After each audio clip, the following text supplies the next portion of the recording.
how's it going? I've already gone ahead and done the loadout, I think. Well, I mean, I've loaded up the mission, so we won't see the first part that's basically like, save this place, otherwise it's on top of a mountain and it'll fucking blow up. But we got some stuff on the docket today, just some random stuff that I'm going to talk about. It's all Star Wars related, so it is topical.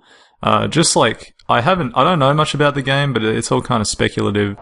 And, okay, well. Where are you, Kyle? I guess we do get to see it. Here forever.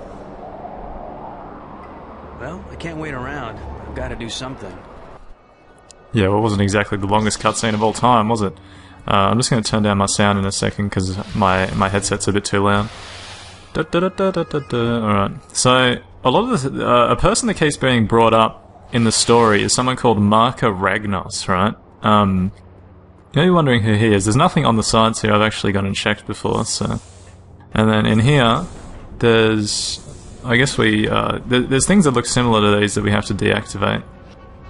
And then I have to hit R here. Yeah, that's correct. And you just see this, it's just the room that we have to go to. It's on that door, I guess. No, it is this door. Okay, so Marka Ragnos is essentially this Jedi that lived...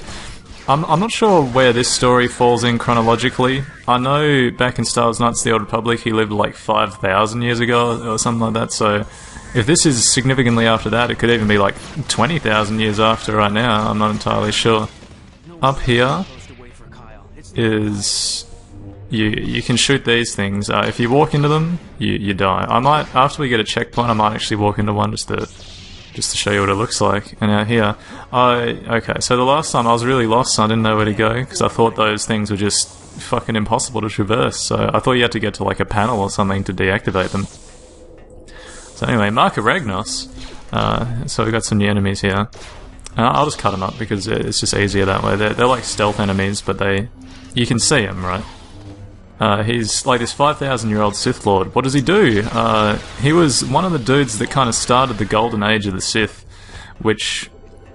Yeah, there's a lot of parallels you can draw between the golden age of the Sith, or just the Sith in general. Oh my god, I'm getting so wrecked.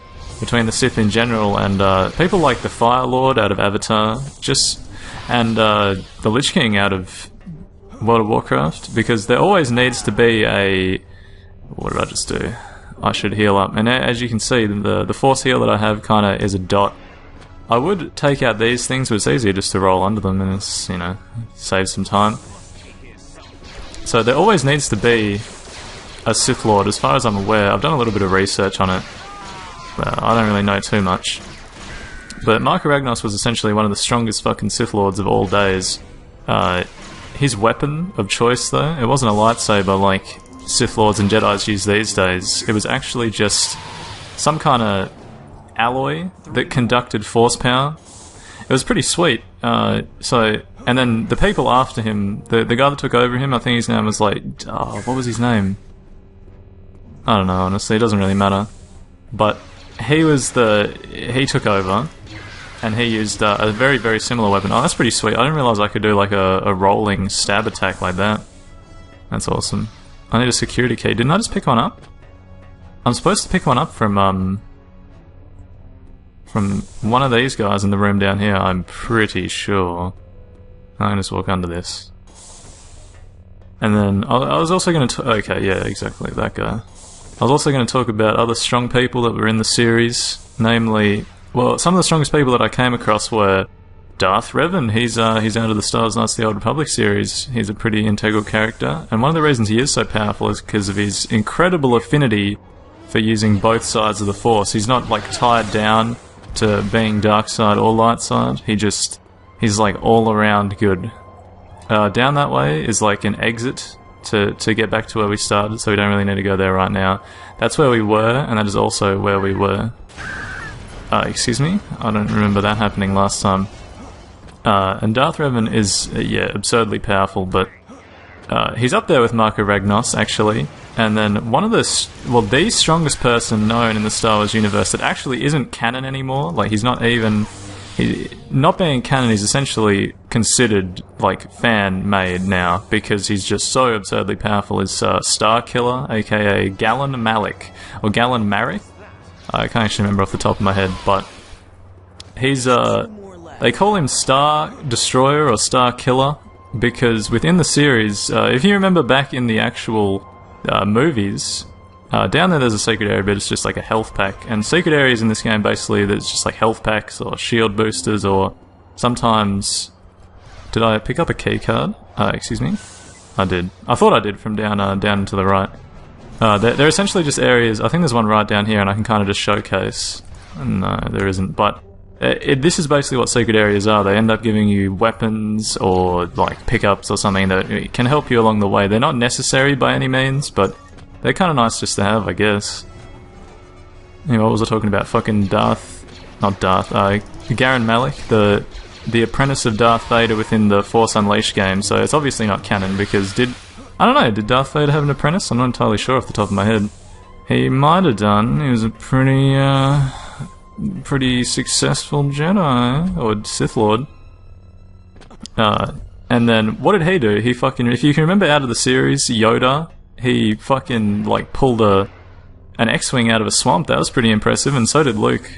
So Luke's up there as well. Luke, Darth Vader, Yoda, and then Mace Windu's like surprisingly fucking strong as well. Because I mean, he held his own against Emperor Palpatine, right, until Anakin kind of came in and took a big shit on his parade. And I remember Mace Windu, to kind of accommodate for how aggressive Samuel L. Jackson is, he really liked the role because Mace Windu has a fighting style called Vapid, which is more or less the most aggressive fighting style of all days. You channel all your anger, so his master that taught it to him actually became somewhat seduced by the powers of the Sith, or something like that. And then Mace Windu didn't, because he fucking died, didn't he? I'm pretty sure. Just get my force healing back up.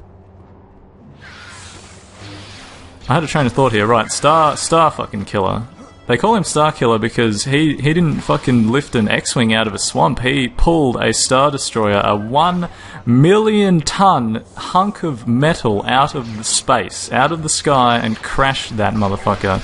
This guy was ridiculously powerful. He bitch slapped and threw Darth Vader around a room like he owed him money. No one does that to Darth Vader, except for, you know, his apprentice, I guess. Galen Malik.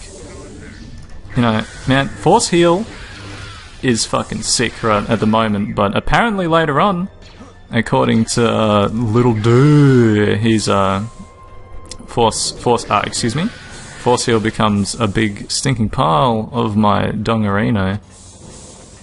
I'm pretty sure the mission's actually about to clear up in a second now. Yeah, this is the first room we're in, right? With these,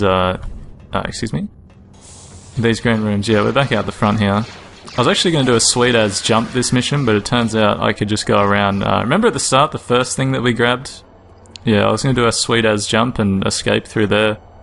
But that never ended up happening, so it doesn't really matter.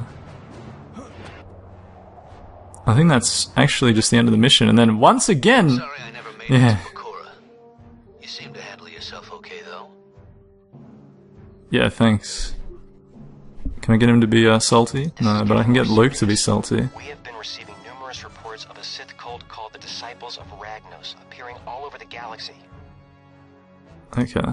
So, the parallels that I was going to draw between Ragnos and, like, the Fire Lord and the Lich King are that everyone keeps trying to resurrect Ragnos. It's happened in other games as well. I'm pretty sure it happened in Star Wars Knights of the Old Republic. So within this game, that's kind of, I think, the direction that they're taking. They keep trying to resurrect him because he's like the strongest, most badass motherfucker of all time. He's up there with Exar Kun. And Exar Kun was a guy that, you remember the Jedi mind trick that Obi-Wan did on like those random dudes? It's like, these are not the droids you're looking for. Well, he did that on like 1,000 dudes, 1,000 military dudes and like a bunch of Jedis, and kind of tricked them into thinking that he wasn't a scum or something like that. Anyway, that can be for the next episode, and I'll catch you next time.